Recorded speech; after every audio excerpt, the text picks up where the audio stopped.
Assalamualaikum warahmatullahi wabarakatuh. Innal hamdalillah nahmaduhu wa nasta'inuhu wa nastaghfiruhu wa nu'minu bihi wa natawakkalu alayhi wa na'udzu billahi min shururi anfusina wa min sayyiati a'malina. May yahdihillahu fala mudilla lahu wa may yudlil fala hadiya lahu. نشهد أن لا إله إلا الله وحده لا شريك له أحدا صمدا لم يلد ولم يولد ولم يكن له كفوا أحد ونشهد أن سيدنا محمدا عبده ورسوله لا نبي بعده قال الله تعالى في كتابه الكريم وهو أصدق القائلين إنما يعمر مساجد الله من آمن بالله واليوم الآخر وأقام الصلاة وآتى الزكاة ولم يخش إلا الله فعسى أولئك أن يكونوا من المهتدين وقال أيضا في بيوت أذن الله أن ترفع ويذكر فيها اسمه يسبح له فيها بالغدو والآصال وقال رسول الله صلى الله عليه وسلم كل أمتي يدخلون الجنة إلا من أبى قيل ومن يأبى يا رسول الله قال من أطاعني دخل الجنة ومن عصاني فقد أبى atau kama qala Rasulullah sallallahu alaihi wasallam. Alhamdulillah, saudara-saudaraku yang dicintai oleh Allah Subhanahu wa taala, bersyukur tanpa henti dan tidak henti-hentinya kita harus bersyukur kepada Allah Subhanahu wa taala. Yang mana Allah Subhanahu wa taala memberikan kepada kita hidayah, kemudian taufik untuk sama-sama kita membuat suatu program, suatu acara. Kita mau menarik pertolongan Allah Subhanahu wa taala, mencari ridhonya Allah Subhanahu wa taala. Saya dengan dalam undangannya berduaan dengan Allah Subhanahu wa taala. Dan memang orang-orang terdahulu ketika Allah Subhanahu wa taala memberikan hadiah salat ini kepada Nabi sallallahu alaihi wasallam, maka para sahabat menginginkan, ya Rasulullah, kenapa engkau tidak mengabulkan dulu 50 waktu sholat, 50 kali waktu sholat dalam sehari. Dan itu selalu dibayangkan ketika Isra Mi'raj. Mungkin besok Isra Mi'raj, maka semua para sesepuh, para kiai, para alim ulama akan menceritakan bagaimana Isra Mi'raj itu terjadi dan apa yang Nabi SAW dapatkan ketika Isra Mi'raj. Jadi sholat, hadirin mulia, perkara sholat. Dan awal-awal memang Allah Subhanahu wa taala memberikan 50 kali waktu sholat dalam satu hari satu malam. Ketika Nabi sallallahu alaihi wasallam turun, maka bertemu dengan Nabi Musa alaihi salam. Maka Nabi Musa alaihi salam katakan, "Ya Rasulullah, wahai Muhammad, apa yang diberikan oleh Tuhanmu, oleh Allah Subhanahu wa taala?" Maka Nabi katakan, "Sesungguhnya Allah Subhanahu wa taala telah memberikan aku hadiah berupa salat. Berapa kali? 50 waktu sholat dalam sehari semalam." Oh, kata Nabi Musa, nggak bisa, umatmu itu lemah-lemah, nggak bakalan bisa dia sholat 50 kali waktu dalam satu hari satu malam. Minta keringanan lagi sama Allah Subhanahu wa taala. Kembali lagi Nabi sallallahu alaihi wasallam mengikuti sarannya dari Nabi Musa alaihissalam. Kembali lagi dikurangin 5, jadi 45. Kembali lagi bertemu dengan Nabi Musa alaihissalam lagi. Berapa sekarang wahai Muhammad? Dikurangi 5 oleh Allah Subhanahu wa taala menjadi 45 kali dalam sehari semalam. Wah, belum mampu, enggak bisa umatmu, katanya. Minta keringanan lagi, kata Nabi Musa alaihissalam kepada Nabi sallallahu alaihi wasallam. Kembali lagi kepada Allah Subhanahu wa taala. Dapat keringanan lagi 5 lagi, hadirin yang mulia. Berapa sekarang wahai Muhammad? Diturunin, didiskon 5%. Berapa sekarang? 40 jadi. Nggak bisa, terus bolak-balik Nabi SAW. Bolak-balik sampailah ke berapa rakaat sekarang? Berapa kali dalam sehari? 5 kali dalam sehari. 17 rakaat saja tuh. Ya. 5 kali, ya kan? 5 kali dalam sehari. Ketika berjumpa lagi dengan Nabi Musa alaihissalam, berapa sekarang wahai Muhammad? Sekarang sudah Allah Subhanahu wa taala turunkan menjadi 5 kali waktu sholat dalam sehari semalam. Kata Nabi Musa, nggak bisa umatmu itu, masih belum kuat, karena umatmu itu orangnya lemah-lemah, orangnya kecil-kecil, malas-malas. Dan memang itu terbukti sekarang. Jadi apa yang dikatakan Nabi Musa alaihissalam kepada Nabi sallallahu alaihi wasallam waktu Isra Mi'raj itu benar. Coba sekarang kita lihat hadirin mulia, ya kan? Berapa banyak, ya kan, orang-orang, ada yang mengerjakannya, ada yang mengerjakan 3 kali waktu sholat, ada yang mengerjakan 4 kali, ada yang mengerjakan 2 kali dalam sehari, ya, zuhur sama asar aja. Ada yang mengerjakan 1 kali saja, mungkin zuhur saja. Bahkan ada yang tidak mengerjakan sama sekali. Kata tidak kuat memang. Maka apa kata Nabi sallallahu alaihi wasallam? Kembali lagi kata Nabi Musa kepada Nabi sallallahu alaihi wasallam, kembali lagi minta keringanan lagi kepada Allah Subhanahu wa taala. Turunkan lagi dari yang 5 itu, turunkan lagi. Maka kata Nabi sallallahu alaihi wasallam, qad istahyaitu min rabbi. Udah malu aku wahai Nabi Musa, kata. Aku sudah malu kepada Allah Subhanahu wa taala. Datang lagi minta keringanan lagi, minta keringanan lagi. Aku sudah malu. Bagaimana aku mau menurunkan dari 5? Sudah Allah Subhanahu wa taala diskon dari 50, sekarang jadi 5, disuruh minta lagi keringanan. Laqad istahyaitu min rabbi. Aku udah malu wahai Nabi Musa, kata Nabi sallallahu alaihi wasallam. Makanya ditetapkan sekarang hadirin yang mulia berapa waktu salat? 5 hadirin mulia. Maka Allah sudah janji dalam Al-Qur'an, ya, dalam surat Al-An'am Allah sudah jelaskan juz 8, man jaa bil hasanah falahu 'asyru amsalihha. Ini enggak usah. Oh ya. Jadi barang siapa yang mengerjakan 1 kebaikan, maka Allah Subhanahu wa taala akan melipat kali gandakan menjadi 10 kebaikan. Jadi kalau kita sholat dalam sehari 5 waktu sholat, maka Allah akan berikan pahala menjadi 50, seperti orang yang sholat 50 waktu sholat, 50 kali dalam sehari. Nah, jadi kalau kita benar-benar ihtimam, jaga benar-benar sholatnya 5 waktu ini dalam setiap hari, maka Allah akan berikan seolah-olah kita sholat 50 kali waktu sholat dalam sehari. Nah, pahalanya sangat besar. Maka alhamdulillah hadirin dirahmati oleh Allah Subhanahu wa taala. Udah kita sekarang berkumpul, Masya Allah. Nanti kita mau mengerjakan sholat juga nanti ini, mau mendekatkan diri kepada Allah Subhanahu wa taala. Jadi orang-orang terdahulu itu, Masya Allah, orang-orang terdahulu itu sedikit. Mereka itu kalau di siang hari jarang kelihatan, sedikit saja mereka. Tuh kelihatan sama orang-orang berdakwah itu sedikit saja. Tapi kurbah mereka itu, kedekatan mereka dengan Allah itu di malam harinya. Di malam hari mereka dekat dengan Allah Subhanahu wa taala. Di malam hari itu mereka habiskan untuk zikir, untuk baca Quran, untuk sholat, menangis di hadapan Allah Subhanahu wa taala. Itu yang mereka kerjakan, ya. Karena memang bahkan para sahabat radhiyallahu taala anhum ajma'in, mereka seperti singa di siang hari, tapi ruhban di malam hari, seperti pendeta di malam hari. Mereka tawajuh, menangis di hadapan Allah Subhanahu wa taala. Dan itulah yang mereka perbuat. Dan kita sekarang ini insyaallah, ya, kita akan buat seperti itu. Ya, kita belajar itikaf di rumahnya Allah Subhanahu wa taala. Maka kita harus bangga.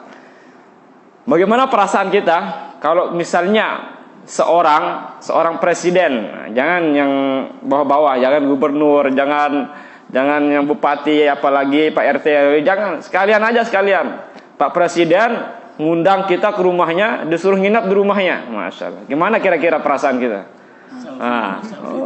Semua difoto, ya kan? Sangat bangga kita, berbunga-bunga hati kita, ya, berbunga-bunga hati kita. Begitu gembira kita, sehingga biasanya mungkin kita akan ceritakan pada seluruh kampung, ya kan? Kepada orang-orang yang kita jumpai, tadi malam saya sudah itikaf, ya, saya sudah diajak bermalam di rumahnya Pak Presiden. Bahagia kita, ya. Tanpa terasa kita sendiri yang berbicara, tanpa terasa mulut kita ini langsung berbicara, ngomong dengan spontan kepada orang, menceritakan seperti itu, karena saking gembiranya. Ketahuilah hadirin yang mulia, kita ini sekarang sedang diundang oleh Allah Subhanahu wa taala untuk bermalam di rumahnya yang mulia. Dan kata Nabi sallallahu alaihi wasallam, tidak ada yang paling mulia di atas dunia ini, ya, melainkan satu tempat yang mana di situ ada rumahnya Allah Subhanahu wa taala. Itulah tempat yang paling mulia di atas muka bumi. Khairu biqa'il ardi masajiduha wa syarruha aswaquha. Tempat yang paling mulia di sisi Allah Subhanahu wa taala adalah rumah-rumahnya, masjid-masjidnya.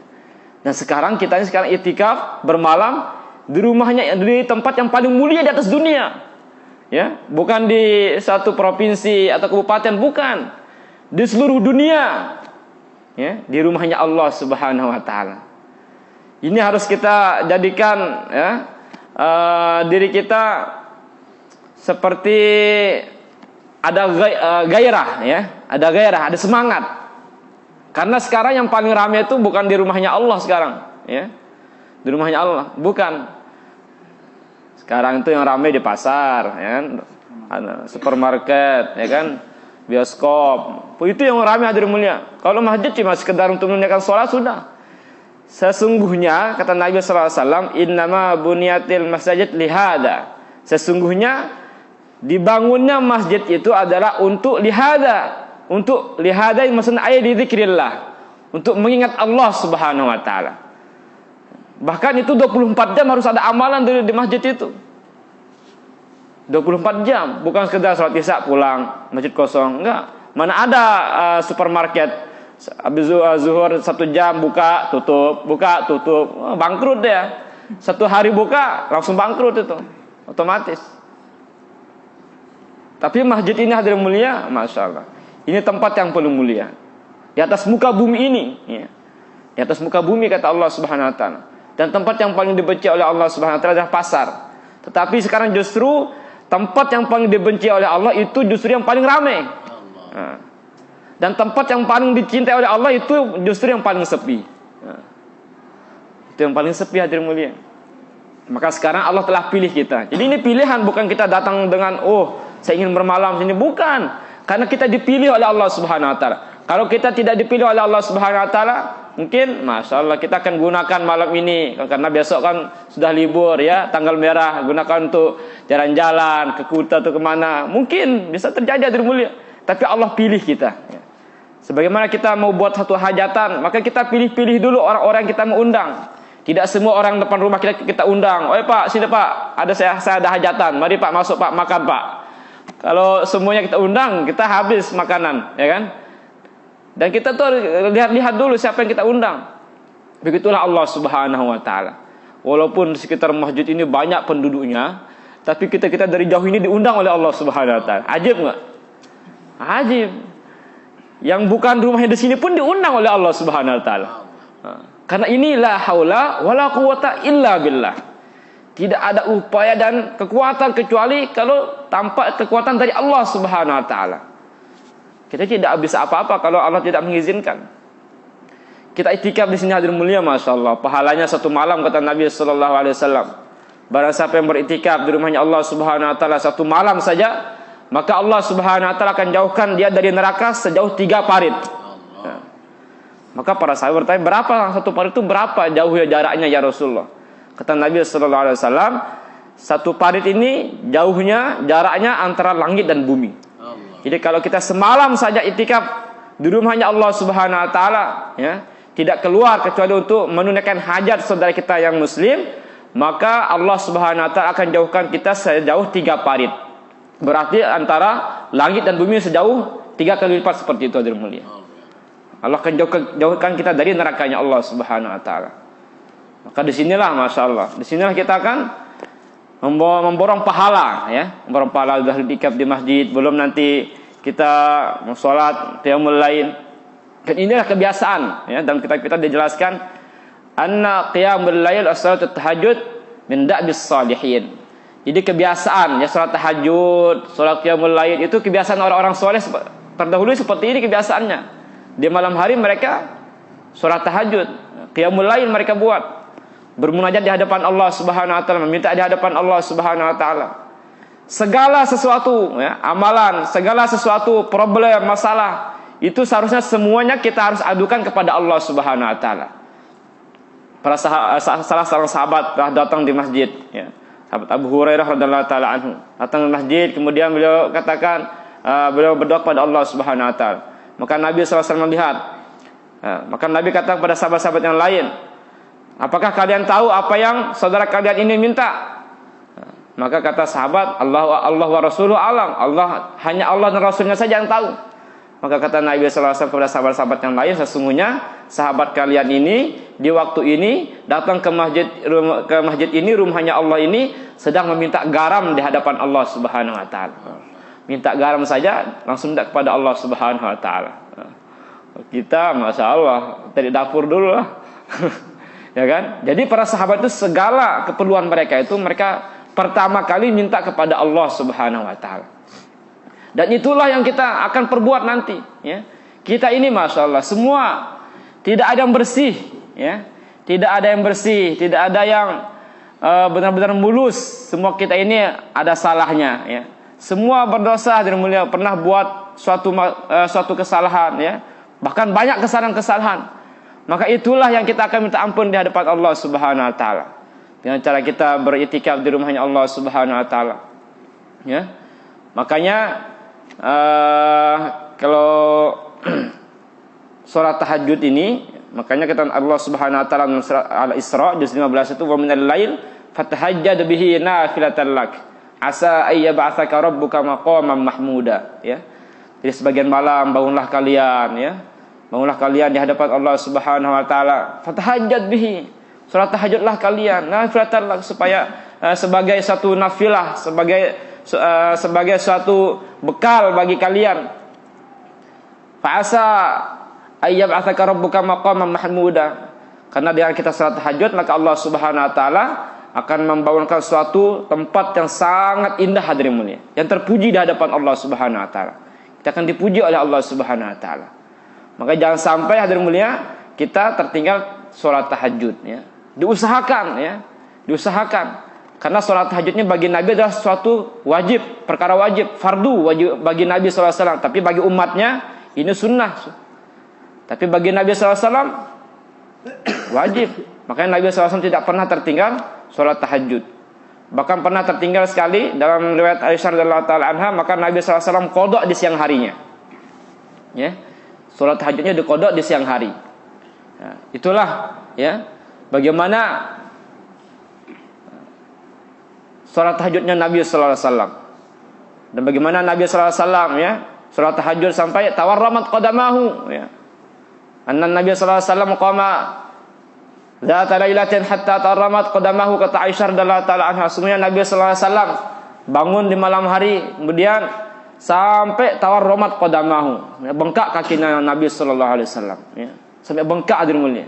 Kalau kita apa kita yang bengkak? Mata kita yang bengkak. Banyakan tidur. Tapi kalau Nabi SAW bengkaknya kakinya, hadirin mulia.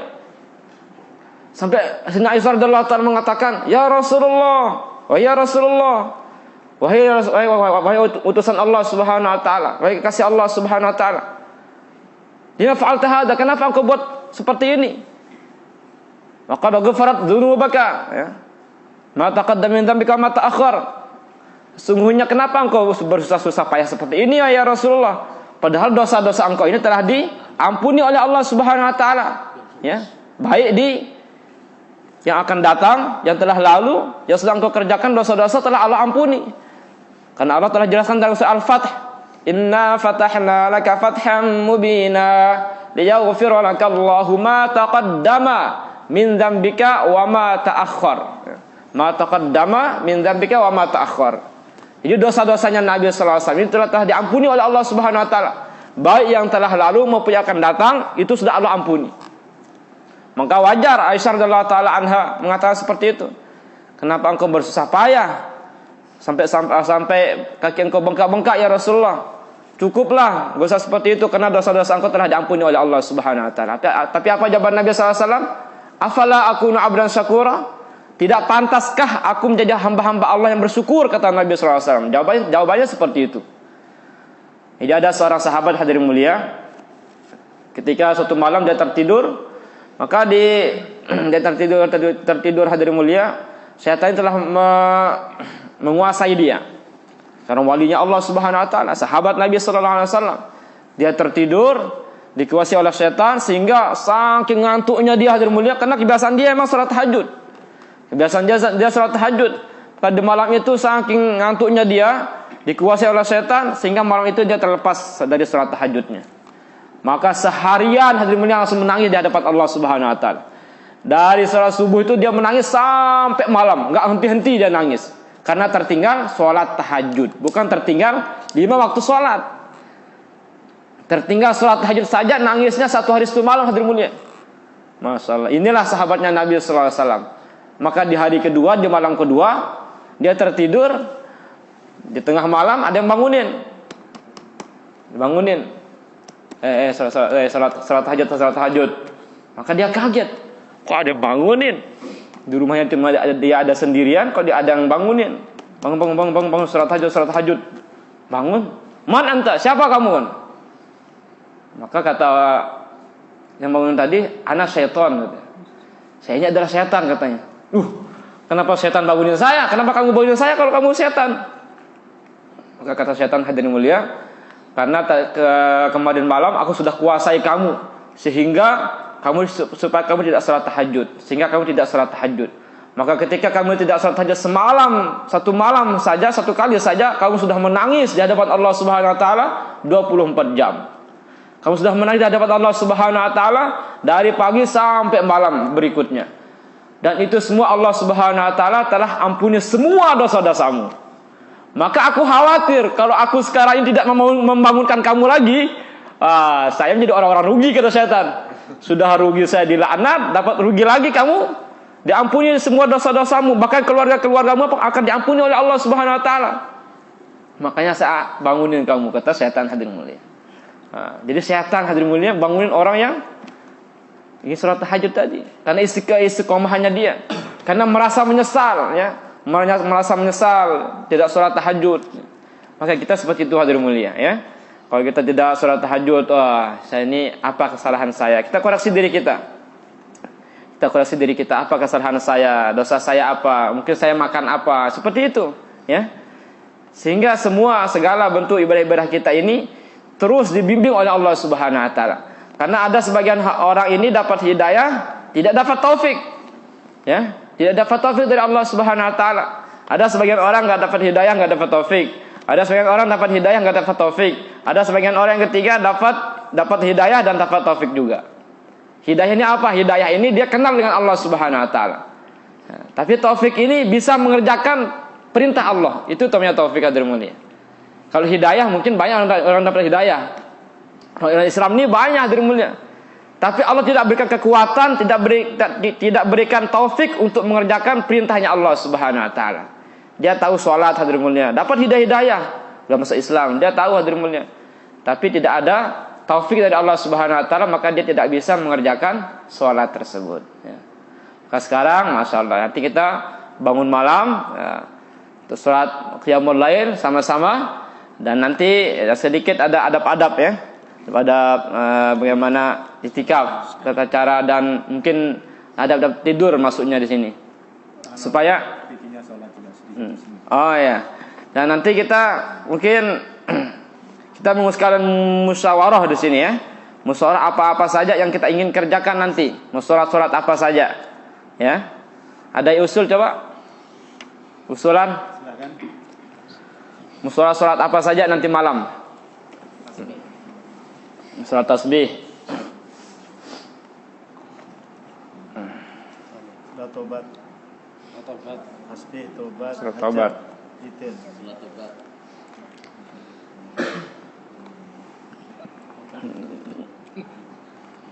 Jadi kita qiyamul lail sudah terhitung juga nanti kalau kita salat tasbih, salat ini sudah termasuk salat tahajud juga jadinya. Atau enggak kita nanti salat tasbih ya, salat hajat, salat taubat, kemudian sholat tahajud 2 rakaat, baru witir. Nah, supaya semuanya kena. Jam berapa kira-kira bangunnya nanti ini?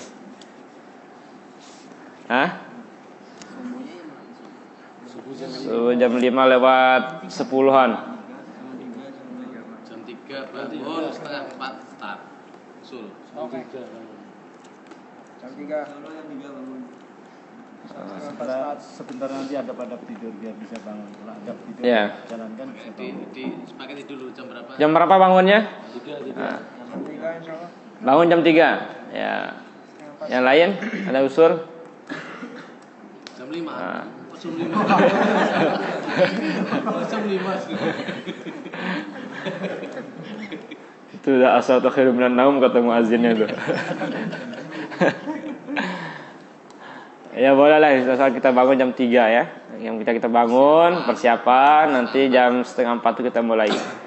Misalnya kalau sejelasnya sedikit, kalau sholat tasbih ini mungkin meluangkan waktu kurang lebih paling minimalnya setengah jam sholat tasbih itu. Ya, setengah jaman. Karena sholat tasbih ini ada 300 kali tasbihat. Jadi saya bacakan sedikit bagaimana ya dari hadis Abdullah bin Mubarak radhiyallahu taala anhu ya. Ketika beliau dan dari paman Nabi sallallahu alaihi wasallam yaitu Abbas radhiyallahu taala anhu tentang surat tasbih tersebut. Maka di situ dianjurkan supaya kita itu surat tasbih ini kalau tidak mampu satu kali satu hari, nah, mungkin kita buat 1 kali seminggu. Kalau nggak mampu juga sekali seminggu, kita buat sekali sebulan, ya, sebulan sekali, ya, sebulan sekali, ya, kebalik. Kalau nggak mampu juga sebulan sekali, setahun sekali kata Nabi SAW. Kalau nggak mampu juga setahun sekali, seumur hidup 1 kali pernah buat. Itu surat tasbih, ya, surat tasbih itu. Maka di situ yang dianjurkan adalah ya bagaimana ketika kita dalam ini ada 2 riwayat. Ini ada 2 riwayat. Di hadis ini ada 2 riwayat. Ada riwayat yang pertama dari Abdullah bin Mubarak radhiyallahu taala anhu, ulama hadis ya. Beliau mengatakan ketika kita mau salat tasbih ini ya, maka Allah Subhanahu wa taala akan mengampunkan ya 1 tahun dosa kita yang telah lalu ya. Ya, ini Allah Subhanahu wa taala akan ampuni 1 tahun dosa kita yang kita kerjakan tahun lalu, maka Allah akan ampuni dengan surat tasbih tersebut. Caranya bagaimana? Pertama kita at-takbir Allahu Akbar. Ini riwayat yang pertama, Allahu Akbar. Habis itu doa iftitah, kabira walhamdulillahi katsira, atau pakai yang lainnya, riwayat yang lain yang Allah maghfir khotoya seperti itu, Allah maghfir khotoya bisa juga seperti, dengan cara seperti itu. Setelah doa iftitah itu baru kita tasbihat. Tasbihatnya apa? Subhanallah walhamdulillah wala ilaha illallah wallahu akbar.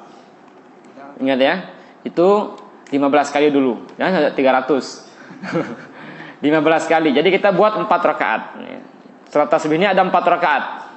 Setiap rakaat itu 75 kali tasbih. Ya. Jadi setelah doa iftitah tadi itu Subhanallah walhamdulillah wala ilaha illallah wallahu akbar. Itu 15 kali, ya. Setelah selesai 15 kali baru kita baca surat Al-Fatihah. Alhamdulillahirabbil alamin. Nanti itu jahar. Nanti tinggal ngikutin. Nah, nanti saya jadi imam, nanti saya ikuti ketika tasbihnya baru kita masing-masing, ya.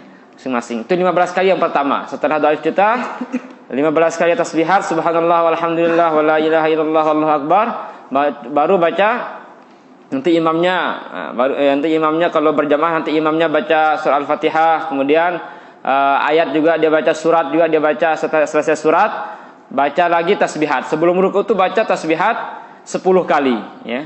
Subhanallah walhamdulillah, semua tasbihnya sama. Subhanallah walhamdulillah wala ilaha illallah wallahu akbar 10 kali. Berarti kalau digabung menjadi 25 ya kan? Dengan yang pertama. Setelah itu kita ruku. Setelah subhana rabbiyal azim 3 kali, subhana rabbiyal azim atau subhana rabbiyal azim wa bihamdihi 3 kali, tasbih lagi 10 kali. Tasbih 10 kali berapa jadinya? 35. I'tidal, kita bangun dari ruku. Itu namanya i'tidal namanya. Itu juga Rabbana lakal hamdu. Habis itu kita baca tasbihat 10 kali menjadi 45. Habis itu kita sujud. Sujud pertama kita baca subhana rabbiyal a'la wa bihamdihi subhana rabbiyal a'la wa bihamdihi 3 kali. Kita tasbih lagi 10 kali menjadi 55, ya kan? Kita bangun dari sujud, berarti duduk antara dua sujud. Nah, ketika setelah selesai kita baca rabbighfirli warhamni, sudah selesai, kita bertasbih lagi 10 kali menjadi 65. Sujud yang kedua, selesai baca subhana rabbiyal a'la bihamdi 10 kali lagi. Jadi semuanya 10 kecuali yang pertama saja 15. Menjadi 75. Terus naik ke rakaat yang kedua seperti itu juga. Naik rakaat yang kedua langsung baca tasbihat 15 kali. Kan enggak pakai iftitah lagi. Enggak pakai iftitah. Langsung 15 kali surat Al-Fatihah, surat itu lagi sampai kita tahiyat. Itu riwayat yang pertama. Kalau riwayat yang kedua dari Abbas radhiyallahu taala anhu, paman Nabi sallallahu alaihi wasallam. Beliau katakan, "Ya ammi, wahai Nabi sallallahu alaihi wasallam katakan kepada paman beliau, ya ammi, wahai pamanku, ala asiluka, apakah kamu tidak mau aku silaturahim atau menghubungkan kamu dengan Allah Subhanahu wa taala? Afala asiluka, afala ahbuka, apa engkau tidak mau aku berikan pahala padamu ya Rasulullah, ya ammi, ya wahai pamanku?" Bala ya Rasulullah, kata Abbas radhiyallahu taala anhu. Boleh ya Rasulullah, berikanlah amalan tersebut. Kamu sholat 4 rakaat, setiap sholat ini kamu baca bertasbihat 75 kali dalam 1 rakaat. Tapi riwayat yang kedua ini, yang 15 kali itu setelah surat, bukan di awal.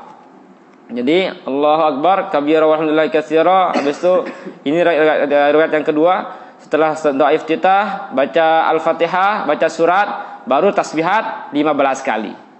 15 kali tasbihat. Selesai baca surat. Habis itu ruku 10, berarti 25. Iktidal 35, ya kan? Bangun dari ruku. Kemudian sujud ini jadi 45. Duduk antara dua sujud 55. Sujud yang kedua 65. Jadi sebelum bangun ke rakaat yang kedua itu duduk lagi dulu 10 lagi. Nah, itu riwayat yang kedua. Jadi berbeda dengan riwayat yang pertama. Kalau riwayat yang pertama nggak perlu duduk lagi, langsung ke rakaat yang kedua. Ya, dengan cara seperti itu, insya Allah Allah Subhanahu Wa Taala akan mengampuni dosa-dosa kita 1 tahun yang telah lalu. Bersedia insya Allah ya. Nah, ada surat taubat, surat hajat itu biasa saja niatnya. Nanti ikutin imam kalau yang itu. Kalau surat tasbih perlu dijelaskan berapa kali tasbihatnya. Kemudian apa lagi Pak Ji? Ada iktikaf ya. Jadi tidur ini apalagi kita tidur di rumahnya Allah Subhanahu Wa Taala. Tadi saja kalau kita tidur di rumahnya Pak Jokowi kan, wah kita nggak bisa buat apa-apa ya. Ini harus tersentuh dikit, hati-hati. Ini tergores, hati-hati. Ini lecet. Nah, harus hati-hati. Begitu juga kita tidur di rumahnya Allah Subhanahu Wa Taala. Ya, maka kita harus jaga adab-adab ya. Dengan adab-adab, tata cara sesuai dengan apa yang diajarkan oleh Nabi Sallallahu Alaihi Wasallam. Itu yang kita buat.